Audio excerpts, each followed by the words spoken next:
Si bien tenemos que estar abocados y muy preparados para todo el tema de la pandemia que estamos atravesando, no tenemos que dejar de lado de pensar de que las enfermedades comunes de la infancia, sobre todo en esta época de otoño e invierno, que la vemos durante todos los años, existen y van a seguir existiendo, ¿no es cierto?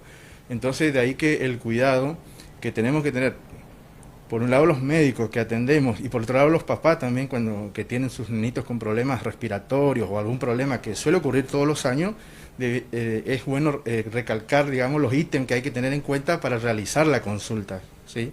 Porque por ahí hay un concepto por ahí que de tanta información que se maneja de que si solamente hay fiebre o no hay fiebre y no hay nexo epidemiológico, como se llama ahora, por ejemplo, por ahí no es necesario consultar. Y eso es un poco, es verdad, pero también hay que tener cuidado de que pueda haber otra enfermedad oculta, digamos, o que se desmerece y que después pueda complicarse, ¿no es cierto? ¿Cuándo, por ejemplo, un padre debe acudir a un consultorio?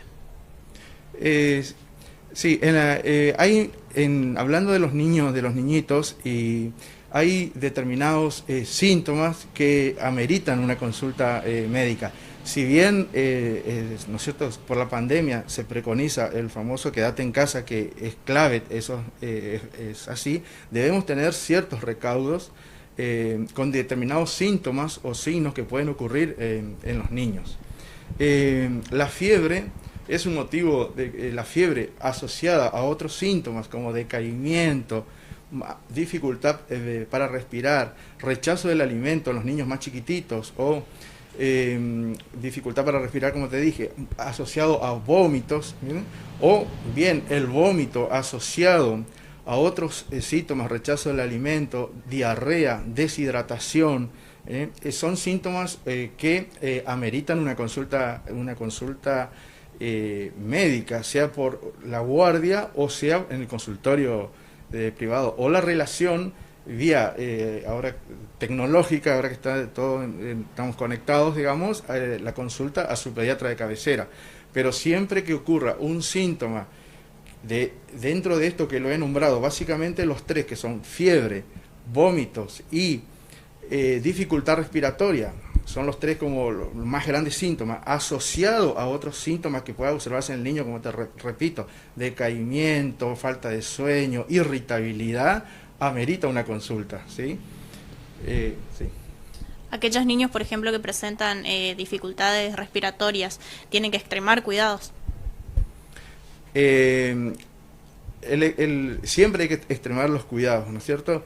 Pero si un niño tiene dificultad respiratoria, hay que extremar los cuidados en la casa y también extremar los cuidados en el sentido de concurrir en busca de atención médica para la orientación y el eventual diagnóstico, ¿cierto? Porque en cuanto a dificultad respiratoria para los niños, que es un síntoma muy habitual en esta época del año, para todos los pediatras, todos los años, en todo el mundo, o en todo el país, trabajamos con esto, con la dificultad respiratoria, básicamente.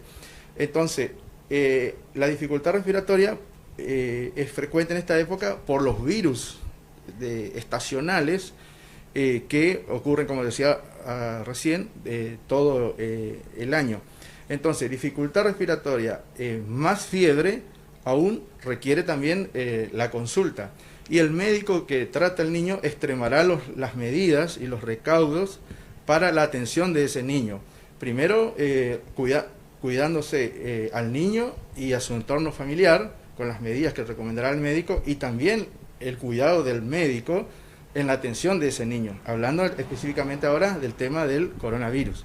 Porque, voy a ser reiterativo en esto, toda la población sabe, pero no estamos de más de recalcar que la clave en el cuidado de todos nosotros, inclusive del niño, es el distanciamiento social, ¿no es cierto? Que es justamente lo que estamos teniendo ahora, lo que estamos teniendo con el camarógrafo, que es la distancia, porque que es clave. Después viene el lavado de manos, o la desinfección de las manos sería, y el uso del barbijo, ¿no es cierto? Pero el distanciamiento social es, a mi criterio, y lo que está escrito, lo que está escrito a mi criterio sería lo más importante, que a veces es lo que no lo realizamos como debería ser, porque como está descrito, el virus no llega, entre comillas, volando o llega, sino llega por el contacto que tenemos entre persona a persona. Nosotros, todos los seres humanos, tenemos que grabarnos ese concepto, que el virus nos llega de persona a persona. No es como el virus de la gripe, otros virus que han ocurrido, el virus del sarampión, que es un virus que hay un caso, por ejemplo, voy a poner un ejemplo del sarampión. El sarampión es una enfermedad muy transmisible, y yo la tuve la oportunidad de ver en la última epidemia, en el año 1997, que llega un caso en una manzana y en un día se disemina el virus en 4 manzanas alrededor. ¿Pero por qué? Porque el virus se transmite por el aire. Entonces todos los niñitos que no están vacunados, al respirar el virus del sarampión, el aire, y el virus está vehiculizado por el aire, inhala y se enferman de sarampión. Eso es un ejemplo. Entonces se vehiculiza por el ambiente, por el aire, cuando más corriente de aire más. Entonces el sarampión, sumamente contagioso por esta vía. Felizmente este virus no es así, porque si no, no sé qué sería. Se transmite de persona a persona porque es más de 1 metro, y por eso la explicación del distanciamiento tiene que ser de 1 metro a más, mínimo 1 metro, porque el virus, como es un virus pesado, cae por acción de gravedad y se deposita en los muebles, mesas, pero no se vehiculiza, no se aerosoliza como el del sarampión que puso recién el ejemplo, ¿no? Entonces, en esto, el distanciamiento es fundamental. Después, el uso del barbijo y en segundo lugar también, o tercero entre los dos, obviamente, la higiene de las manos, como todos ya saben, con el alcohol en gel o el lavado de manos. El lavado de manos o alcohol en gel. Porque son las 3 medidas que en este momento, como todos sabemos y ya todos, pero recalcamos, existe. No hay otro medio, no hay vacuna, la vacuna en este momento nuestra son esas 3 acciones. Y dentro de esas yo recalcaría el distanciamiento social, el distanciamiento por la acción del virus. Y el uso del barbijo, en realidad, yo no estoy usando el barbijo para protegerme yo de un eventual coronavirus, que tuviera una persona que está al lado mío, sino que estoy usando el barbijo yo para protegerte, en este caso, a vos. Porque si yo tuviera un virus, como estoy hablando, expelo gotitas. Y si yo no uso el barbijo, las gotitas van hasta 1 metro irían y te pueden llegar a vos. Y viceversa, vos estás usando el barbijo para protegerme a mí. En la conclusión de que si todos usamos barbijo, todos nos protegemos. Porque no expelemos nuestras gotitas, que son las que llevan el virus, no solamente este virus, cualquier virus, ¿viste? Porque esto que aplicamos ahora con mucha energía y todo, en realidad es siempre la posibilidad de contagio, están dadas por el contacto humano y el contacto a través de las secreciones. Fíjense, les comento ahora, por ejemplo, nosotros en pediatría, he hablado con varios colegas, y creo que todos pasamos lo mismo, y aparte la sala del hospital, de la cual yo estoy a cargo de la sala, lo vemos.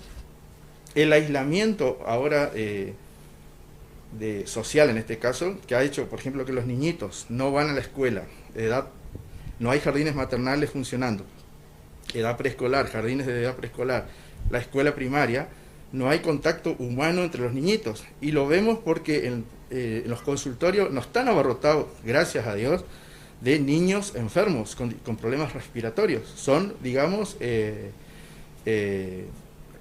casos aislados. Y en el hospital, de hecho, en este último mes y medio, hemos tenido 4 internaciones por motivos respiratorios.